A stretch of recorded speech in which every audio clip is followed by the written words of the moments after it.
بەناوی خوای بەخشندەی میهرەبان، بینەران و بیسەرانی ئازیز و خۆشەویستی پەیام، سەلام و ڕەحمەت و میهرەبانی خوای پەروەردگار بڕژێ بەسەرتاندا. درود و سەلام بۆ سەرجانی پاشی پێغەمبەرمان، پێشوا و ڕابەرمان محەممەد، درودی خوای لەسەر بێت. خۆشەویستیمان بۆ ئێوە خۆشحاڵین کە لە ئەڵقەیشی تر لە بەرنامەی بەفەڕ تایبەت بە ڕۆژی هەینی یان تایبەت بە فەڕ و پیرۆزیەکانی ڕۆژی هەینی واتە ڕۆژی جومعە بە ئێوەی خۆشەویست و بەڕێز دەگەینەوە. خۆشەویستانم، خوای پەروەردگار لە قورئانی پیرۆزدا أعوذ بالله من الشيطان الرجيم دفرميت: يا أيها الذين آمنوا إذا نودي للصلاة من يوم الجمعة فاسعوا إلى ذكر الله وذروا البيع ذلكم خير لكم إن كنتم تعلمون فإذا قضيت الصلاة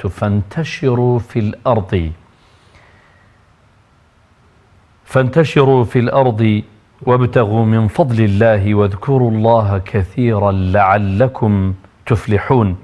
وإذا رأوا تجارة أو لهوا انفضوا إليها وتركوك قائما قل ما عند الله خير من اللهو ومن التجارة والله خير الرازقين. پیغمبری سەروەرمان محەممەد، درودی خوای لەسەر بێ، دەفەرمێ: خير يوم طلعت عليه الشمس يوم الجمعة فيه خلق آدم وفيه أدخل الجنة وفيه أخرج منها ولا تقوم الساعة إلا في يوم الجمعة. خۆشەویستانم، تەورەی ئەمڕۆی بەرنامەکەمان بەرنامەی بەفەڕ کە تایبەتە بە باسکردن لە ئادابەکان، لە پیرۆزیەکان، لە تایبەتمەندیەکانی و نزاکردن و هەموو ئەو بابەتانی کە پەیوەستن بە ڕۆژی پیرۆزی جومعەواتە هەینیەوە. ئەمڕۆ باسی بەجێهێنانی پاک و خاوێنی دەکەین لە ڕۆژی هەینیدا. میوانەکەمان بەڕێز مامۆستا عەبدولهادی محەممەد، زانای ئاینی و بەخێراتنی دەکەین. مامۆستا گیان بەخێربەی. زۆر سپاس بۆ ئامادەبوونت. دیارە بەڕێزان، بێگومان ئاینی پیرۆزی ئیسلام لە قورئانی پیرۆزدا لە فرموودە پیرۆزەکانی پێغەمبەردا گرنجێکی زۆر دراوە بە پاک و خاوێنی. پاک و خاوێنی شوێن و جێگا، پاک و خاوێنی شوێنی عیبادەت و پەرستش، پاک و خاوێنی شوێنی کار، پاک و خاوێنی جەستەیی، پاک و خاوێنی دەرونی، پاک و خاوێنی دڵەکانمان، پاک و خاوێنی لە نیەتەکانماندا، پاک و خاوێنی و ئیخلاصدا هەموو شتێکدا. ئەمڕۆ دەمانەوێت باسی ئەو پاک و خاوێنیانە بکەین کە تایبەتمەندن بە ڕۆژی هەینیەوە کە لە ڕۆژی هەینیدا زۆر جەختی لێکراوەتەوە. دەمانەوێت سەرەتا لە مامۆستا بپرسین، بەگشتی مامۆستا باسێکی ڕۆژی هەینیمان بۆ بکەی. 2000 تیشک دەخینە سەر یان ورتر دەچینە سەر بابەتی بەجێهێنانی پاک و خاوێنی لە هەموو ڕۆکانەوە بەتایبەت لە ڕۆژی هەینیدا. بسم الله الرحمن الرحيم الحمد لله الذي بنعمته تتم الصالحات والصلاة والسلام على خير خلقه محمد المبعوث رحمة للعالمين وعلى آله وصحبه ومن دعا بدعوته وسار على نهجه إلى يوم الدين. سرتا دەستخۆشیان بەرنمەیەکەم و داواکارم خۆی پەروەردگار بیکاتە ترازوی کاری چاکەمان و لە قیامەت و دنیا پێی سەربەرز بین ئینشاءالله. لە حەقیقەتە ڕۆژی جومعە ڕۆژێکی تایبەتە لە ژیانی موسڵمانانە. ئەگەر تەماشا بکەیت لە هەموو یعنی لە سەردەمانی کۆنەوە ئەم هەفتەیە، یعنی ڕۆژەکانی هەفتە ئیتلای ئەم پێوترێت جومعە لە جەمعەوە هاتووە، یعنی کۆبوونەوە، کۆکردنەوە لە جامیعە جومعەیە، یعنی کۆکردنەوەی خەڵکە، کۆکردنەوەی موسڵمانانە. لە بیر و باوەڕەکانی کەشا ئەم ڕۆژانە هەبوون لە سەرەتای ڕۆژەوە هەتاکو 7 ڕۆژیان حساب کردو، لە 7ەم ڕۆژە ئیسراحەتیان کردو، لە 7ەم ڕۆژە پشوەیەکیان داوە، ناوێکی خۆیان تایبەت هەبووەوەی. بەڵام لە ئیسلامە ئەم ڕۆژە ناونراوە، هەتا لە پێش ئیسلامیش ئەم ڕۆژە ناوی جومعە نەبوو، بەڵام کە ئیسلام هات ئەم ڕۆژی کرد بە ڕۆژی جومعە، یعنی 7هەمی ڕۆژی هەفتەکە کە ئەسبوع پێدرا ڕۆژی جومعە، یعنی شوێنی جەمع و کۆبوونەوە. بەڵام ئەم ڕۆژە جومعەیەش کۆبوونەوە دەلالەتی ئەوەی کە مسڵمانان لە ڕۆژی هەینیدا کۆ دەبنەوە و خەریکی بەجێگەیاندنی فەریزەیەکی تایبەت و کۆنگرەیەکی بچووکی مسلمانان، وەکو حەج بە کۆنگرێکی گەورەی مسلمانان ئەژمارەکرێ، بە هەمان شێوە جومعەش بە کۆنگرەیەکی بچووکی مسلمانان کە لەو ڕۆژەدا حەدیثی ساعە، ئەوەی کە هەیە لە ڕۆژا پێویستە بە مسلمانان بگەێنرەوە ئاگادار بکرێن لە هەموو ڕوەکان و جوانیبەکانی ژیانەوە پێویستە لەو ڕۆژەدا بەڕاستی مسلمانان هەندلایانی ڕوحیان دیسان جارێکتر پاڵەفتە بکرێتەوە و گەشەی پێ بدرێتەوە و جۆش و خرۆشێکی پێ بدرێتەوە بە هەمان شەوە لە ڕوە کۆمەڵایەتیەکانیش و ئەوەیشی کە پێویستە بۆ ژیانی ئینسان بۆ دین و دنیای ئینسان پێویستە لەو ڕۆژەدا بەڕاستی بەگوێی مسلمانانە بدرێتەوە لەژێر تشتی وەذەکر فإن الذکرى تنفع المؤمنین یاد خستنەوەی مسلمانان مای سوود بەخشیە بۆیان سوودگەیان دنیاە لەژێر تشکی ئەوەیە بەڕاستی ئەوەی کە بکرێ و بتوانرێت لە مسلمانی ئاگادار بکرێت کاتە جمعە خۆی بۆ خۆی مؤتەمەرێکی بچووکی مسلمانان و کۆنگرەیەکە کە تایە کۆ دەبنەوە لە معاناتی یەکتری لە خۆشی و ناخۆشیەکانی یەکتری ئاگادار ئەبن و تەوجیهاتی ئەو ڕۆژەش وەرەگرن تەوجیهاتی ڕۆژ بۆیە باشتر وایە کە لە وڵاتێکە تەماشاکەی ئەگەر یەک جمعە هەبێ بکرێ یەک جمعە هەبێ و هەموو مسلمانان لەو شوێنەیەکەوە بنەوە شتێکی باشترە لەبەرەوە یەک تەوجیه وەرەگرن یەک ڕووگەیان هەیە یەک فکر وەرەگرن چۆنەڵێ لە یەک سەرچاوە معلوماتەکانیان دەسەکەی و پەرتەوازە یەک ڕویان تێ ناکە لە ڕووی وەرگرتنی تەوجیهاتەکانەوە لە ڕووی معلوماتەکانەوە لە ڕووی هەر شتێکە کە بێتە مای ئەوەی کە پیشە یەک دروستکە کە ئێستا کە ئەیبینین بەداخەوە ئەڵی مەڵام مامۆستا لە فلان جمعە فلان شتی وڵا ئەویتریان نواینەوە ئەویتریان ڕەدی ئەویتریە ئەوە خۆش نییە بەڕاستی بۆ جمعە مؤتەمەرێکە کە پێویستە لەو مؤتەمەرە هەموو مسلمانان لە یەک شوێنەکەوە بنەوە ئەو لە ڕێی لە شارێکی دیاریکرا لە شوێنێکی دیاریکراوە بن مزگەوتێکی دیاریکراوە شوێنێکی لە شارێکی دیاریکراوە مزگەوتەکەیان دیار بکە ئەو مزگەوتی جامیعە مەسجد نییە جامیعە کۆکەرەوەیە جێگای مؤتەمەرەکەیە جێگای جمعەکەیە کە یعنی شوێنی بانکردنی مسلمانانە بۆ ئەو شوێنە تایبەتە ئەمە لە ڕۆ لە ڕووی دینی شەو بڵێن لە ڕووی ئیسلام و ئیسلامیش گرنگێکی زۆری داوە بە ڕۆژی جمعە ئەی تەماشاکەی بە نەسی ئاەت خوای پەروەردگار کە جۆران بخوێنتەوە داوا لە مسلمانەکە کە لە ڕۆژی جمعەدا کاتێک بانگدرا یان بانگکرا بۆ نوێژ ئێوە ئامادە بن إذا نودي إلى الصلاة من يوم الجمعة فاسعوا إلى ذكر الله فاسعوا سعي يعني چۆن لە بەهەڵە داوان بەدەمیەوە بچن بە ئیحتیمام و بەدەمیەوە بچن وەذەروا البەیع واز لە کار و کاسابەت و ژیانی دنیای ئەو فترەیە لە واز لە دنیا بێنن واز لە کردن و فرۆشتنەکانتان بێن واز لە ماماڵ و بازرگانیەکان بێنن ئەمە باشترە بۆ ئێوە خوای پەروەردگار خۆی فەرمووی کاتە ڕۆژی جمعە بۆ خۆی تایبەتمەندی هەیە ئەگەر لە سەری فەرمودەکان بکەین فەرمودەکان زۆر هاتون لەسەر ڕۆژی جمعە هەندێکیان لە عولەمایان بە ضەعیفی دانن قسە ئەو حەدیث و فەرمودانە هەندێکی تریشان بەڵام بە قووەتەوە کە مای ئەوەیە کە چۆن لە مادام بە نەسی ئاەت فەرزی جمعە هاتووە کەواتە فەرمودەکانیش ئەتوانین لەو ڕۆ ئیشارەتیان پێ بکەین و ئاماژیان پێ بکەین کە جمعە خۆی بۆ خۆی ڕۆژی جمعە فەزلێکی گەورەی هەیە زۆر باشە مامۆستا تەوەرەکەمان باسی بەجێهێنانی پاک و خاوێنیە لە ڕۆژی هەینیدا بابزانین تێڕوانینی ئیسلام بۆ چەندچی پاک و خاوێنی بۆ فەهمی ئەوەی کە لە ڕووی شەرعیەوە دەفامرێتەوە پاک و خاوێنی بەچی دەگوترێت پاک و خاوێنی جەستەییە پاک و خاوێنی ناوەرۆک و دڵ و دەروونە پاک و خاوێنی کردار و نیەتە پاک و خاوێنی جێگا و ڕێگەیە بزانین ینی مەفهومی پاک و خاوێنی نەظافەت چییە لە ئیسلامدا ئیسلام خۆی بۆ خۆی چۆن دینێکی پاک و دینێکە ینی چۆن لە هەوڵ ئەداکە هاوبیران و هەڵگرانی ئەو پەیامی ئیسلامە خەڵکانێکی چۆن لە گەش و جوان و پاک و ڕازاوە بن ئەمە لە ڕووی جەستەیەوە ئیسلام بە کولی داوای کردو کە لە مسلمانان یعنی پاک و تەمیزی و پاک و خاوێنی خۆیان بپارێزن لەو نەخۆشیانی کە بێت کە بەهۆی پاکرانەگرتن و خۆ پاکرانەگرتنەوە دروستە بێت ئیسلام زۆر یعنی چۆن ڕێ حەزەری داوە بۆیە ئیسلام پێغەمبەری خوا صلی الله علیه و سلم فەرمێت تەنەظەفوا فإن الإسلام نظیف ئێوە خۆتان پاک ڕابگرن چونکە ئیسلام خۆی پاکە کەواتە کە ئەگەر ئینسانێکت بینی لە ڕووی جەستەییەوە احتیمام و گرنگی بە خۆی نەئەدا کەواتە مخالفی شەرعی ئیسلامی کردووە مخالفی دینەکەی کردووە چونکە دینەکەی لەگەڵ ئەو پاک و خاوێنیە هەیە و دوورە لە پاک و پیس و پڵەخی بە هەموو شێوەیەک بۆیە پاک تەمیزی بەعام ئەگەر تەماشا بکەی هەر ئینسان بۆ خۆی لە کۆمەڵگایە ئینسانی عاقڵ و ژیر بەڕاستی بەچی جیاکرێتەوە لە خەڵکانێکی کەم عەقڵ و جێل دوو لە ڕووی جەماعەت یان حتا لە ئاژەڵەکانی ئێمە بەچی جیاکردن و بێژگەرەوەی بە عەقڵ جیاکردنەوە ئێستا بەوەش کە بەڕاستی حیوانات پاکوتەمیزی خۆیان ڕناگرن نازانن بەڵام ئێمەش ئەگەر وا بکەین خوا نەخواست کەواتە فەرقێکمان بەو شێوەیە نابێت لەگەڵ ئەوانیشە لەبەرەوە بەڕاستی ئینسانی مسلمان پێویستە لەسەر وەکو دینەکەی واجبی کردو وەکو لایەنی ئینسانیش بەڕاستی لەسەر ئینسان فەرزیەکە کە ئەبێ بەڕاستی پاکوتەمیز بێ کە ئەبێ احتیمام بە لەش و لاری خۆی بدات ئەمە لە ڕووی دیکۆر و ڕووکاری دەرەوە چونکە پێغەمبەر صلی الله علیه و سلم جارێک کابرایەکی بینی کە قژی بژ بوو تێگەڵاو بوو ڕیشێکی زۆری هاتە بوو تێکەڵ بوو دوای ئەوەش پاکوتەمیز نەبوو یعنی چۆن لێ هەستەکەی چەوری پێوە دیار بوو بە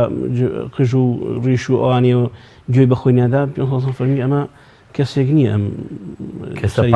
سەری بۆ بە شاوڕیشی بۆ جوان کاڕێک و پێیچکە حتا بە هەمان شێوە کەسێکی تری بینی جلێکی زۆر شتڕی و خراپی لەبەر بوو پێغەمبەر صلی الله علیه و سلم وای زانی هەژار و فەقیرە فەرمی ئەلەکە ماڵون هیچ هەیە لە سەرەت و سامان وتی بەڵێ ڕەوڵا وتی فەرمی چیت هەیە وتی وەڵا مەڕووماڵاتی زۆرم هەیە حوشترم هەیە چیم هەیە پێغەمبەر صلی الله علیه و سلم فەرمی إن الله يحب أن يرى أثر نعمته على عبده خۆی بەرگا پێ خۆشان شوێنەواری نیعمەتەکەی بەسەر بەندەکەی خۆی ببینێ بۆچی کە تۆ مادەم ئاوایت ئەمە بۆچی بەو شێوە جلوبەرگێکی خراپت لەبەردایە شڕوڕی لەبەرایە بۆیە ئیسلام بەڕاستی لە ڕووی هەموو یعنی دیکۆری مرۆڤەوە احتیمامێکی گرنگی داوە بە ئینسان بۆیە یعنی تەماشاکەی نابێ بە هیچ شێوەیە قژ و ڕیش تێکەڵ بێ و ناشتین بێ بە شێوەیەکی زۆر ترسناک دەربکەی لە کاتێک ئەمە مخالفی ئیسلامە ئەمە لە ڕووی پاکتەمیزی دەرەوە دەستەی بەڵام ئەی بۆ ڕۆژی جومعە خۆ بۆ ڕۆژی جومعە بە تایبەتیتر داواکرا لە موسڵمانان لە ڕۆژی جومعە چونکە ڕۆژی تێکەڵبوونە بە خەڵک چونکە ڕۆژێکە لەگەڵ خەڵکا هاودەمە بی لەگەڵ خەڵکا نیشتەجێ ئەبی لەگەڵ یادا ئەنیشی کاکە پێویستە بەڕاستی لە هەموو ڕوویەکەوە ئینسان لەو ڕۆژەدا خۆی بە هەموو شێ پاک بکاتەوە هەر لە دەموددان شۆرینەوە پێویستە ئەگەر سیواکرد نەبوو ئەوە ئینسان معجون و فرچە هەیە ئەبێ بە هەموو شێوە ئینسان هەوڵ بدا پاکوتەمیزی ئەو ڕابگرێت دوای ئەوە لە شولاری خۆت ئەگەر هەفتەی چەند جارێک بتوانانی خۆت بشوی هیواشەیەکت زۆر تااقەتی نیە لە هەفتەیەکە جارێک هەر ئەبێ بەڕاستی ئەو کاتە بێتە واجب بووی ئەبێ ئیلا خۆی بشۆرە لەو ڕۆژی جومعەیە بۆیە هەندێک لە عولەما ئەو حەدیثە و فەرمودەی پێغەمبەری خوا صلی الله علیه و سلم کە ئەفەرمێ خەمس من الفطرە یان ئەوەی کە داواکە لە مسلمان کە لەو ڕۆژەدا غسل بکەن یعنی خۆیان بشۆرنە ڕۆژی جومعەدا هەندێک واجب ێزانن لا ئەلبانی بە واجب ێزانێ چونکە ئەڵێ ڕۆژی جومعە واجبە وەکو ئەو ئەمری پێغەمبەری خوا صلی الله علیه و سلم ئەمر بە وجوبە واجبە ئینسان لەو ڕۆژەدا هەر ئیلا ئەوێ خۆی بشۆرێ کەواتە پاکوتەمیزیەکە لە ئیسلامە گرنگێکی زۆری پێدراوە بە ڕواڵەتی ڕووکەشی دەرەوە ئەمە لایەکی جوانبێکی إن الله جميل يحب الجمال طيب يحب الطيب النظافة من الإيمان هندك بضعيف إنسان برا معناه كي جوان يعني براسي إيماني إنسان دواك لإنسان كباق بك إنسان كي بالفت بك إنسان كي شلون كدركوت خلقي بتنفري لنا كان بيزي لنا كانوا بتوان لا ودابنيشن يعني بداك هو ما خلقانك مان هي يعني راسي بيجي روجي جمعة لأنه جماعة كان شاكيان بي كلانو أوستي يعني تعاوتي نار حتى بإخواته أو نجز طوابي ونجاة البعد براسي أو لشيمته صفته خصلته خوي إنساني مسلماني براسي ك أو باهتمامي وقرنجيدان ندانا بجلو برجان بلشولاري خوي وبحقرانا قرتني مخالف وبيشواني شرعي إسلام أما استعمى كما باسي روجي حيني دكين روجي شي تايبته وتايبت مندي بيدراوة بلان يعني بەتایبەت ینی کە بڵین بە شێوەیەکی گشتی ئینسانی موسڵمان دەبێت تایبەتمەندی بدا بە پاک و خاوێنی بنمونە بەردەوام ئینسانی موسڵمان هەوڵدا کەسێکی پاک و تەمیز بێ و کەسێکی بۆن خۆش بێ و کەسێکی جلوبەرگەکەی ئەگەر کۆنیش بێ نەیبێ ینی ڕێک و پێک و لێک و لەبار بێ ینی ئیسلام لەمەدا ناهوێ گرنگی بەوە بدا کە ئینسان لە ساتی پاک و خاوێنی و پاک و تەمیزی شوێن و جێگای و ڕێگایدا هەستێکی مرۆڤبوونی جوانتر و ئیحساسێکی جوانتری بۆ دروست دەبێت لە ساتی ئەو ڕێک و پێک و پاک و خاوێندا ئەوە فیترەتی ئینسانە بەڕاستی فیترەتی پاکی ئینسان فیترەتی پاک و سەلیمی ئینسان داوای ئەوە کاکە لە شوێنێکان نیشتەجێ بوو پاک بێ کە پاک بوو دەوروبرت پاک بوو ناو ژووری کە تیا نیشتەجێ حتا تەنها ئەو شوێنی کە ئەو ژوورێت چەند مەترێک کە توتیان نیشتەجێ بە پاک و تەمیز ببینی هەر بۆ خۆت لە خۆتەوە یعنی نەفسیەتت بەقوەترە دەرونیان یعنی لە ڕووی دەروونەوە هەستەکەی خۆشحاڵتری لە ڕووی دەروونەوە هەستەکەی نەشاط و چالاک زیاتری بەڵام کە ژوورێکە بینین ینی هەڵشێواوە و پاک نییە ئەمە شوێنەکە کە ئەو شوێنی کەتیانی شتەجی پاکتەمیز نییە و چۆنەڵێ ئێهمال کراوە و پیس و بۆخڵەوە ئەمانە تەماشاکی بەڕاستی ئینسان تاقەتی هیچ شتێکی نامێنێت زەوق لێی نامێنێت ئەوە باسی فیترەتی سەلیمەکەین فیترەتێک کە پاک بێ یان فیترەتی وا هەیە خۆی بەخۆی وەکو پیرەمێرد دەڵێ هیوامان هەیە حەز لە گۆشت ناکە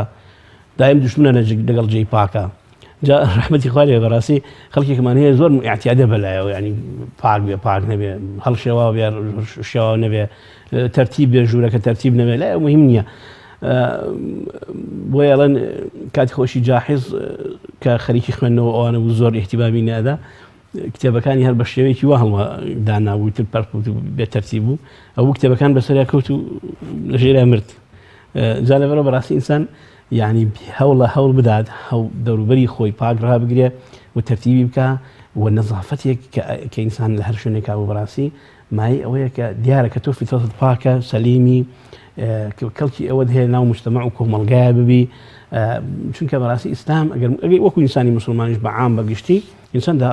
پێغەمبەری خوا صلی داوای کردووە ئینسانی مسلمان هەلار شوێنێکا بوو پاک بی سەبەر نە تۆ لە گرشتوێنێکا نوێژەکەت نوێژ بکەیت پێش هەموو شتێ پێویستە دەستنوێژت هەبێت دەستنوێژ چییە؟ دەستنوێژ کاتێک کە ئیگری ئینسان سەرەکی ئاو لە دەمی ڕایە بۆی دەمی پاک بێ ئەمە لایەنە مادیەکەی ئینە لایەنە معنیەکەیەوە کە پێغەمبەر صلی الله علیه و فەرموویە کەسێک کە دەستنوێژی کرد ئەو ئاوی ئەیا بەدەم و چایە چی بە چاو کردووە لەگەڵ ئاو ئاوەیە ئەڕوا چی بە لوت کردووە کە ئاوە کاتە لوتیەوە سەرکەوە ئەمە بوو چی ئەمە تەرغیبە ئەمە هەڵنانی ئینسانی مسلمان بۆی کەوا بکە یعنی کابرا وایەگەکە ئەڕوا بەڵام پێغەمبەر صلی الله علیه و فەرموویە جوهان دەستنوێژ بگرن ئەفەئەسبیغوا الوضوء دەستنوێژی باش چۆن یعنی بۆ نمونە هەوڵ بدەی هەموو ئەو شوێنانی کە پێویستە تەڕ ببێ و واش بگری بە نیەتی پاکەوە کە تۆ کاتێک کە ئەم دەستنوێژاگری ئەمە لایەنی پاک و تەمیزە مادیەکەی ڕەچاو بکەی لە بەرچاو بگری بە هەمان شێوە لایەنە معنیەکەیشی کە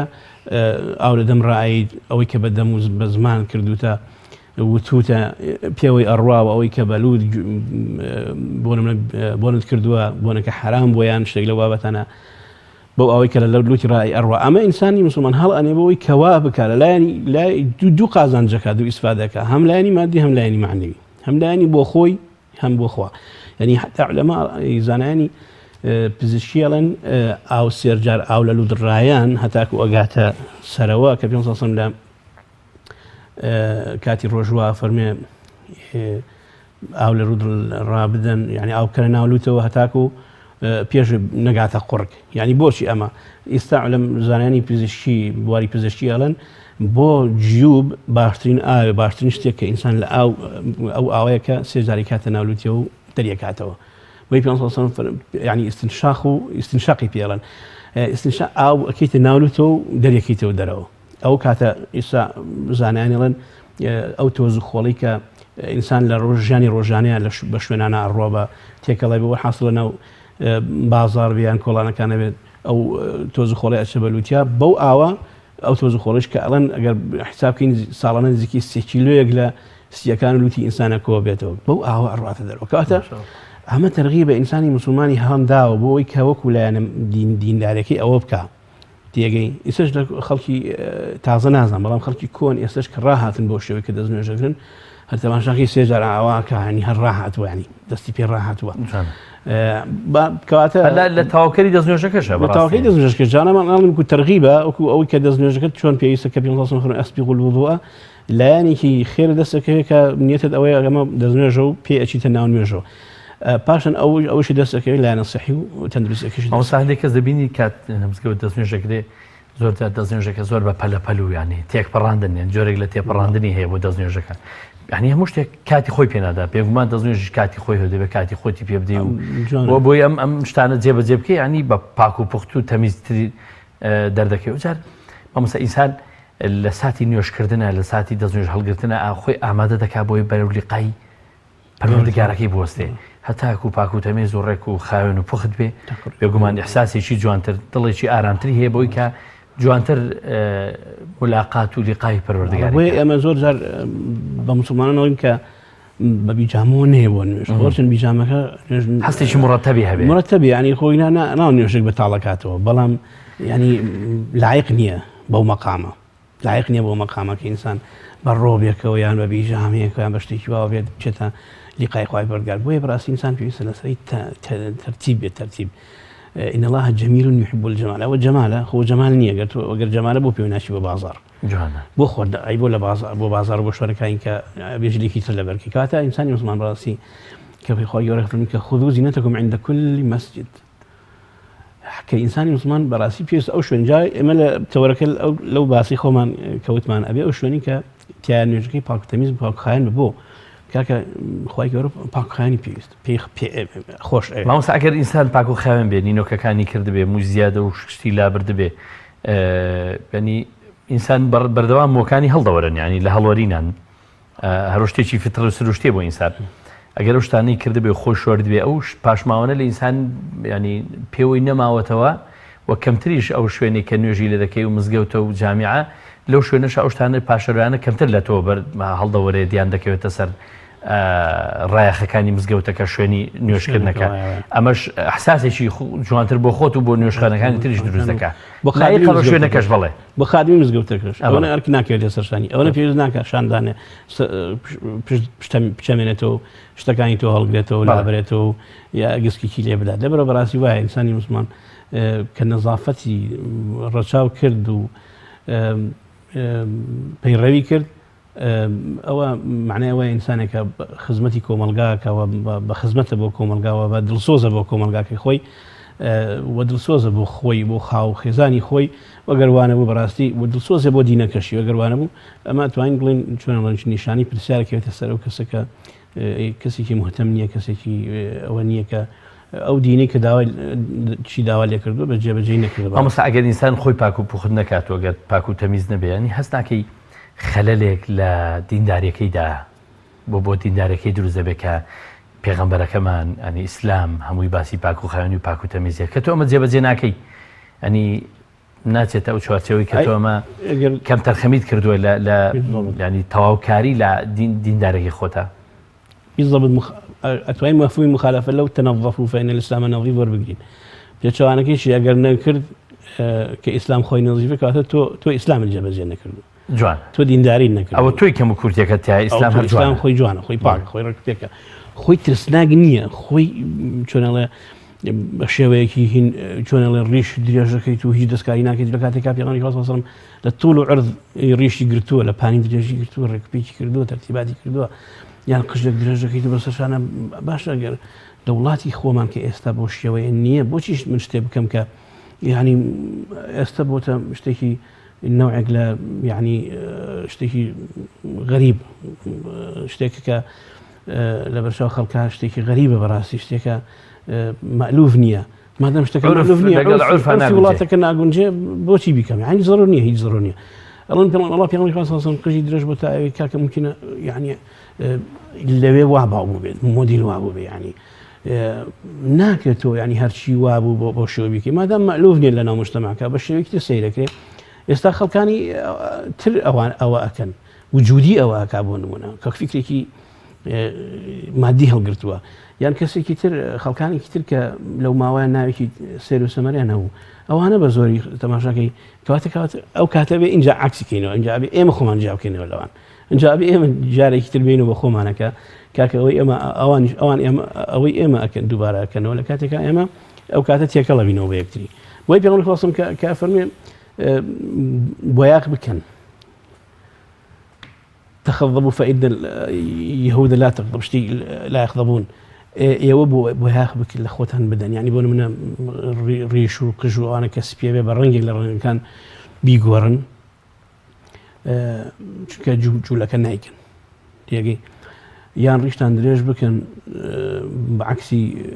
بۆ نمونە جوولەکە و نەساراوە سمێڵتان بکەنە بەڵام ئێستا خۆ یەهودیەکان ڕیشان درێژەکەن لەبەرەوە تۆ ئەوێ بە شێوەیەکی تر یعنی هەوڵ بدەی ئەو شێوەی ئەوان جابکەیتەوە لە خۆت جابکەیتەوە لەو شێوەی ئەوان لەو شکلی ئەوان لە شکلی ئەوان جاوەرەوە ڕیشت تەرتیبکە ینی باشەمەی تاشە بەڵام تەرتیبی کە جوانی کە ڕێکپێکیکە کەواتە بەڕاستی ئینسانی موسڵمانە گەر تەماشا بکەین لەم ئیسلامەکە فراوانە و بەڕاستی ئەتوانرێ ئەوەی کە ئینسان خۆی وەکو فیترەت لەگەڵ یا هینە بەڵام نبێتە مای شتێک ینی شتێکی ئاوا زەق لە ناو کۆمەڵگایە و خەڵک سێری کا بڵێ سەیریکە چۆنە غەیری قژی بە شێوەیەک دابێنێویان ینی بیان بیتاشەیان ڕیشیوان یان هەر شتێک لەو بابەتان یان جلو بەرگەکەی بە شێوەیەکی زۆر هین نەبێت لایق هەر کەسێک لایق بێ بەخۆی لایق بێ بە دینەکەی چۆنی داوا لێ کردو بەڵام ئەوە هەیە یعنی هەوڵ بدا تێکەڵ نەبێت بەو شکلوشەوەی لەگەڵ خەڵکانی دەروون و دڵی پاک نیەتی پاک ینی ئاراستەی مرۆڤ ناکە بۆی کە کردداری پاک بێ کە جستەی پاک بێ کە جلو بەرجی پاک بێ کە شوێنی پاک بێ نەمان فیترەتی ئینسانی سەلیم ئاوایە کە کاتی ئینسان ناودڵ و دەرۆنی سەلیم بوو پاک بوو بێڕقوکی نەبوو بێبغز بوو کەواتە ئەساسیات لە ئینساندا ئەوێت ناوڕۆکی پاک بێ ئەو جار ئەوەی تریش ئەوش بابەتێکی ترەکان کار بەختیار ئەگەر تەماشا بکەین ئیسلام پێشتر داواکە کە ئینسان بەڕاستی سەفای قەلبی هەبێ ینی دڵ و دەرونی پاک بێتەوە دڵ و دەرونی کە دڵ و دەرون پاک بوو نیەت پاک بوو ئەو کاتە ئینسانی مسلمان خۆی بۆ خۆی کەفیترەت پاک بوو کاتە فیترەتەکەیش پاکە بێتەوە گەر فیترەکە خەلێکی تێکەوت بچکە ئینسان خۆی فیترەتی پاکە لە ئاساسە بەڵام هەنێکی دەوروبەر و هەنێک ئەفکاری کە بۆ دروستە بێ فیترەکە تێکە لی تێکەچێ بەڵام کە ئەو فیترەتەی پاک بووە ئەوە نەقای و سەفای قەلبی بۆ دروست بوو ئەو کاتە خۆی بۆ خۆی بەڵێ پاڵنەرێکە هاندەرێکە بۆی کە بەڕاستی اینجا سێرێکا بزانانی ئیسلام چۆن داوای لە ئینسانی مسلمان کردو خۆی پاکخان کە خۆی جوان کە خۆی ڕێکوپێکە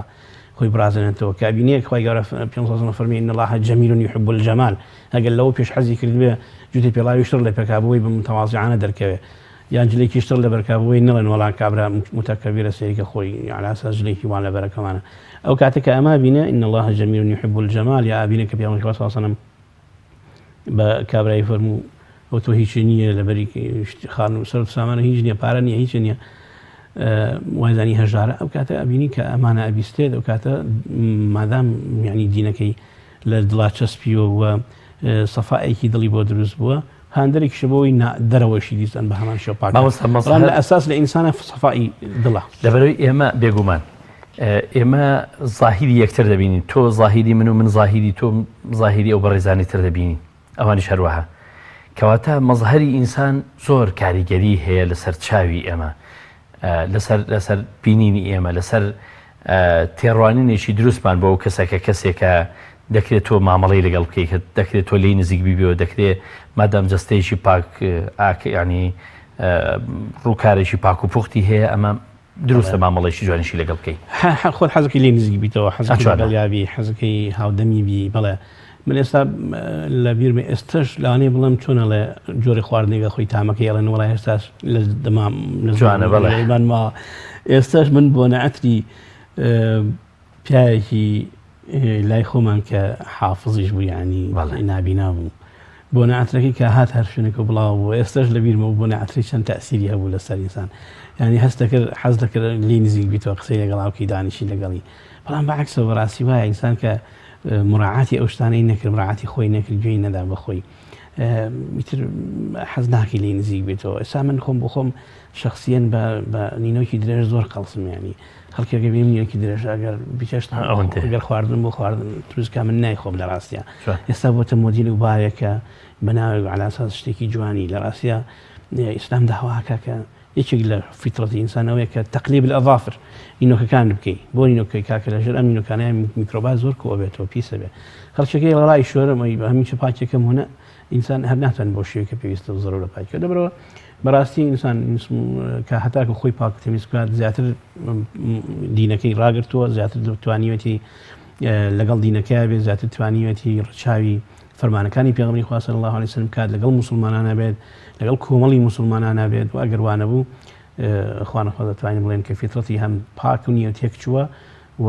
شتانێکیشی کردو کە پێشەوانەی ئەمر و فەرمانی دینەکەیەتی و پێغەمبەرەکەیتی ئێمە هەر چەند تەورەکان بە جێهێنانی پاک و خاوێنی لە ڕۆژی هینیدا بەڵام یەک پرسیار کە زۆر بەلامەوە گرنگە بیکەم پاک و خاوێنی ینی زەبت و ڕەبتی جەستەی و لاشەی ئینسان کاریگەریی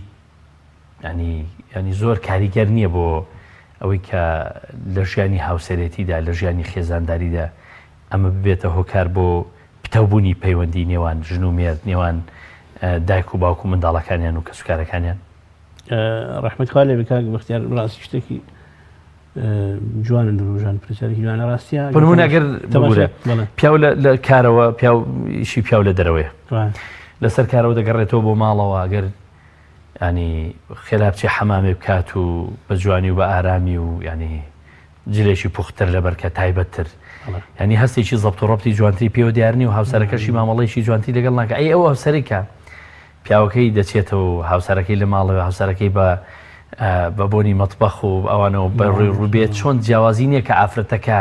ئەنی بە پوخت و پەرداخی لە حیافدین بە حەمامی کردبێ جوان و پوخت و بە بۆنی خۆش و بە بەرجێکی شایستە و شیاوەوە بەرەو ڕووی هاوسەرەکەی بێ ئەمە کاریگەریشی تاو ناکاتە سەر ئەو پەیوەندی و عیلاقە هاوسەریکە حەمیمتر و گەرمتر و بەهێزتری دەکات گەورەترین تەسیر و کاریگەری داهێنێ لە ڕاستیە بە هەردوو جوانبی سلبی و ئیجابیەکەی ئەگەر بەعکسەوەی کە تەنانەت باس کرد ئاوا بێ بۆ شتەوەی کە گوێن نەداتە خۆی مەشاکەی ساردی پیاوە لە کاشتە ماڵەوە ئەگەر باجارە باسی پیاوەکە بکەین کەستە ماڵە ژنەکەی ژمیاگرێت دەستە لانی بەرامبەر بەڵێ کە پیاوە کەستە ماڵە بۆ شێوە بەڵێ تەماشاکەی گوێ نایەتێ و ئیشی ئەمڕۆی کردو سبەی نێژە ڕوا هەر گوێ نایەتێ دووس پێشوار هەر بۆکو بڵی حەمام ناکە و تااقەتی نییە و گوێ بەخۆی نایە بەڕاستی وەرا یعنی تۆ خۆ خەڵکی تریش تااقەتی لێ نابێ لەگەڵ هەردانی شو قسە باسی بکات چ جایەوەی کە هاوسەر وێتەمانە لە ڕاستیە ئەوە ئافرەتیش بە هەمان شێوە کە وەڵاهی ئیسلام خۆی داوای کردووە کە بە شێوەیەکی جوان ینی ئافرەت بچێ بە پێشوازی مێردیەوە بۆ نمونە ئەو شتێوە جوانە چییە کاکە تۆ ناڵێ هەر بەڕێک و پێکی بڕۆ بڵێ یاخوا بەخێرێتنە ئەبێ هەموو ڕۆکانی جوان بێ ڕنگ بداتەوە ڕنگ بداتەوە تایە وا بکە ئەو هەردووکان بۆ منە ئیشتیاقیان بۆ یەکە بێ هەردووکان خۆشەویستیان بۆ یەک دروست بێ لە ڕاستیە کە ئەو شتانە ئەبینی لە یەکتری بەڵێ ئێستا ژنان زۆر زەرگلەیەکەن ئەوان پیاو زۆر گوێ نایەتێەوە واکە لە خۆی و چیەکە وەرحاصل پێ بە پاکتەمیزی هەنێک هەنوان بەڕاستی بەڵام ئەگەر ئافرەتەکە ینی ئەگەر ئافرەتەکە زەبط و ڕەبتی زیاتر بێ بە هەر نەڵێن پیا و سەرکاری ئافرەتان دەکات ئەگەر ئافرەتیش ینی جۆرێک لە زەبط و ڕەبت و جۆرێک خاوەنددارەتی پیاوەکەی بکە بەڵام پێشتر خۆشی وابێ ئەمە کاریگەری نیە بۆ هەردووچیان پوخت و خاوێن بەڵام بێزم دەگەر یەکیشان لە ماڵەوە وەکو ئەویکیان نەبێت تەسیر لەسەر ئەوی تریش داهانێ بەڵام ئەگەر هەرکو ئەویش ئیترە و کاتار بچان بەیەکەوە وەزعەکە شێوێن بەڕاستی بەڵام ئەگەرات و ئەم بۆ نمونە ئافرەتەکە خۆی پاکتەمیز و پاکخاوێن بوو و یعنی حەزی بە تەرتیباتی ماڵەکەت ئەو کاتە تۆش هەنێک شت ناکی کە یعنی چۆنەڵێ پێشەوانی حەزی ئەو بێت حەز ناکەین بۆی تێک نەشێ بۆی نەشێ بۆی تووڕەبوون دروست نەبی وەرحاصل ئەو کاتە ئەگەر خۆش دوانەبی لە ڕاستیە خۆی تەسیر دانی یان بەعکسەوە جارێ ئافرەتەکە تااقەتی نییە زۆر تەرتیباتی ماڵەکە بەڵام کە ئەزانین پیاوەکەی بۆ شێوەیە نییە حەزی بەوەیە کە ماڵەکەت مرەتەبێ حەزی بەوەی پاکتەمیز بی ئەو کات جهدی زیاتر مەجبورە بێت کەوێتی ژەری تەسیریە و جا بەخۆشی بیا بە ناخۆشی زۆر جار من بینیومەکە لە کۆمەڵگایە بەڕاستی یەکیان تەسی لەسەر ئەیکیان داناوە یعنی هێنایەتە سەر ژێربار وەکو بڵێ چۆنەڵێت ئەوەی کە پێویست کە ئەبێ وابێ ئاوای لێ کردو لە هەردوو لایەنە بەرەوە بەڕاستی ڕاستە کاک بەختیار ئینسان جایشتی من بیرکەوتەوە کاتی کەوتم پرسیارێکی جوان بوو لە شەرعی ئیسلامە هەندێک شت هەیە فەسخی نکاح حکاتەوە هەر ئەسڵ هەڵەوەشێتەوە یەکێک لەوانە بۆنی دەم بۆنی بنباڵ بۆنێک کە لە ئینسان بێت کە ئینسان بێزارکردن تحملی نەکەی ئیتر خۆ بەدەست تحملی ناکەی کاکە تایبەتی ژن و مێرد بەڕاستی پێویستە ئێستا بوون پیاوی وایە جگەرە خۆرە وەڵی جاری وێ دانیشتەڵی خوا ئێمە لەگەڵی نین بەڵام ئەو ژنە فەقیری چۆن توانێت جگەرە خۆر ئەوانە ڕێز و حرمەتم بۆ هەموو کەسێک بۆ هەموو بینارانی بەڕێز و بەوانێت کە زەرێژ دەخۆن ئەم پرسیاران ئەو ڕخنیان زوو ڕوبەڕوو دەبێتەوە ئەم قسەیان پێدەگوترێت بەڵێ بەڵێ چاریشان نیە ناخۆ ڕێزمان هەیە بەشگەرە خوارد ڕۆژ بۆ لە ڕۆژانە مجگەرەمان خواردە بەڵام کە الحەمدلله ئەزمان لێ هێنا ئیتر کاکە بەسە ینی چییە کە ئینسان نەزانی لە پاسە لە ڕوود ناوی خۆی لە ناو ماڵە لە ڕوود ناوی خۆی بۆنەکەی بۆ شێوە پیسە لە شوێنی عامە لە ڕوود نایە بەدەستیەوە بگری ئیتر کەواتە ئەمە چ خۆشیێک و لەزەتێکی تایە دەلای وفرێتەوە کەواتە ئەوتمان ئەو جۆرە بۆنانە لە هەر پیاوەکە یا لە ژنەکە بوو ئەبێتە مای هەڵبەشانەوەی نیکاح بە کولی فەسخی نیکاح حکاتەوە کاتە ئەوش بابێکی دیاریکراوە دەچێت خۆدا بەورتر مامەڵێ ئەوە مەقسەدم لێرە تۆ ئیشارەتێک بڵێ مامۆستا لە ساتی ئەوەی کە مرۆڤ پاک و خاوێن بێ دەچێتە مزگەوت و بە مرۆتەبی و لە کاتی خۆیدا و بەڕێک و پێشی چێتە مزگەوت کاریگەری نییە بۆ ئەوەی کە جوانتر گوێ لە مامۆستا بگرێ گوێ لە ئەو وتارە بگرێت کە مامۆستا پێشکەشی دەکەوە جوانتر ملاقاتی پەروەردگارەکەی بکە ئەوە جوانتر نوێژەکەی بەجێ بگەێنێەوە خشوعی زیاتر بێ و ئاگاداری ناو ناوەرۆشی نوێژەکەی بێن نەک سەرێک بەم لایە بڕوا و سەرێک بەو لایە بڕوا و خەیاڵی لە هەموو شوێنێک بێتەنها لە نوێژەکەیان نەبێ حقیقەتەن وایە بەڕاستی ئینسان کە جاری وایە کە تۆ ناڵم لە نوێژێکی جەماعەتە خواخواتە ئەو نوێژە زووتەوە بێ جاوەرەگە لە جومعەیەک بێت و خوانەخواست بۆنێک لە ناو مزگەوتەکە بیان لە کەسێک نزیکتەوە بۆنێک نوعێک لە بۆنی لێبێ بۆنی سیری لێ یا بۆنی هەر شتێکی تری لێ با هەر نەڵی نیشگەرە بۆنی پیازی لێ دێ بۆنی هەر شتێکی لێ دییان بۆنی ئەوەی کە عراقی پی پێەوەی خۆی نشتووە یعنی تۆ بێزارەوی و کاتەر خەیاڵ لای ئەو نابێ خەیاڵ لەم لامی بەڕاستی بۆیە ئینسان هەردوو حاڵ دەکە لە هەموو شتێکا پێویستە تەوازن ڕابیگیرێت تەوازن چ تەماشاکە مزگەوتی وە هەیە یعنی ئیتر هەمووی زەخرەفەیە هەموو شتی جوانە و کاتە تۆ خەڵگا چێت ئاوا سێریە و هینانەکانی ئەو کەسانی کە نوێشکران کە دانیشتون زۆر جار مەشغوڵە بن بۆیە لە ئیسلامە نەهی کراوە لەوەی کە بەردەمی مسلمانان شتێکی زۆخرەفە و شتی زۆر ڕازاوی تیاوێ بۆی ئیلها نەکە لە نوێژەکە ئیلها نەکە بێ ئاگا نەکە لە نوێژەکە دەبرەوە ئەو لایە نێشکەوە ئەبێ وابێ ئەم لایەن تریش بە تایبەتی تر کە بەڕاستی ئەگەر شتێکریم زۆر جارێ لا مزگەوتی خۆمان ینی مزگەوتی الحەمدلله چۆن مزگەوتی پاک تەمیزیشە و قەرباڵغیش نییە بەڵام جارێ کە دێمە ژوور یەکسەر بۆ نجگەرەیەک یەکسەر دێت ساحیبەکان هەڵەکەم و حەز ناکەم ئەو بۆنە کە بێت ئیتر هەستەکەی ینی ئەوەی کە جنابەت خوشوع کەمە بێتەوە بەڕاستی لە ڕاستیە بێتاقەتی بێزارەوی حەز بە هەموو بۆنێکی ناڕەحەت کرد یان بۆنێکی ناخۆش مرۆڤ هەستی بێزاری لەو شوێنە بۆ دروست دەبێت ئەگەر مزگەوتیش بێ ئەگەر مزگەوتیش بێ مزگەوت کپتیرە کپە خراپتر مەجاری چوونە دەرەوە نییە هەتاکو و بەجێ نێنی هیچە تۆ لە کۆڕێکە دانیشی گشتێکە بەدڵ نەبێ هەڵاسی ڕۆی تێ دەرەوە بەڵام نوێژیش مع خۆتەوە بێ لە دانیشی هەتا تەواوی پابەندی حەزەکە سەعاتێکی بێ بچێت سەعات یەک تەواوێ بۆ بێ دانیشی نوێژی جەماعەتیش بامانش خۆ بێ هەر نوێژەکە بکەی تەواوی ناکرێنە نێکی لەبەرەوە ناو مزگەوتە زیاتر خەستر تایبەتر ئەوەیە کە بەڕاستی ئینسانی مسلمان لە ڕۆژ جمعەکانە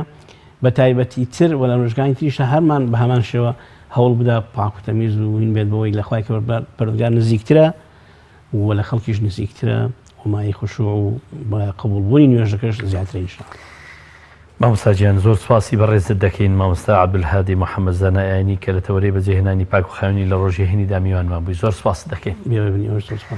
بینەران و بیسەرانی ئازیز و خۆشەویست سپاس بۆ ئێوەی بەڕێز و خۆشەویست کە کاتی خۆتان بە ئێمە بەخشی و تاوەکو ئەم ساتە بینەر و بیسەری ئێمە بوون بە هیوای قبولبوونی تاعات و عیبادەتی هەمولایەک بە هیوای ئەوەی کە پابند بین